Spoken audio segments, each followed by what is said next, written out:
பழம்பெரும் நடிகை மனோரமா உயிருக்கு ஆபத்தான நிலையில் இருப்பதாக சமூக வலைதளங்களில் செய்திகள் பரவி வருகிறது. ஆனால் அது வெறும் வதந்தி என அவரது குடும்பத்தினர் தெரிவித்துள்ளனர். தமிழ் திரைப்பட ரசிகர்களால் ஆட்சி என அன்போடு அழைக்கப்படும் நடிகை மனோரமா இந்திய திரைப்பட துறையில் மாபெரும் சாதனை படைத்த புகழ்பெற்ற நடிகை ஆவார். தமிழ் திரையுலகம் தந்த முதல்வர்கள் அறிஞர் அண்ணா, கலைஞர் கருணாநிதி, புரட்சி தலைவர் எம்ஜிஆர், செல்வி ஜெயலலிதா மற்றும் ஆந்திரா மாநில முதல்வர் NTR என 5 நடித்த பெருமைக்குரியவர் மனோரமா. அவர் சுமார் 5000க்கும் மேற்பட்ட நாடகங்களிலும் 1200க்கும் மேற்பட்ட திரைப்படங்களிலும் நடித்து உலக புகழ்பெற்ற கின்னஸ் புத்தகத்தில் இடம்பெற்றுள்ளார். தற்போது மனோரமாவிற்கு 72 வயதாகிறது. கடந்த சில ஆண்டுகளுக்கு முன்பு மூட்டு அறுவை சிகிச்சை செய்து கொண்ட மனோரமாவிற்கு அடிக்கடி உடல்நலக்குறைவு ஏற்பட்டு வந்தது.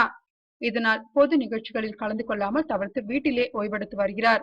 இந்த நிலையில் திடீர் உடல்நலக்குறைவு ஏற்பட்டு மனோரமா மருத்துவமனையில் அனுமதிக்கப்பட்டிருப்பதாக சமூக வலைதளங்களில் செய்திகள் பரவியது. மேலும் அவரது உடல்நிலை மிகவும் அபாயகரமான கட்டத்தில் இருப்பதாகவும் அதில் கூறப்பட்டுள்ளது. ஆனால் இத்தகவல் வெறும் வதந்தி என மனோரமாவின் குடும்பத்தினர் தெரிவித்துள்ளனர். இது தொடர்பாக மனோரமாவின் பேரனான டாக்டர் ராஜா கூறுகையில், பாட்டி நலமுடன் இருக்கிறார். வழக்கம் போல் மருந்துகள் எடுத்துக்கொண்டு அவரது பணிகளை தொடர்ந்து வருகிறார்.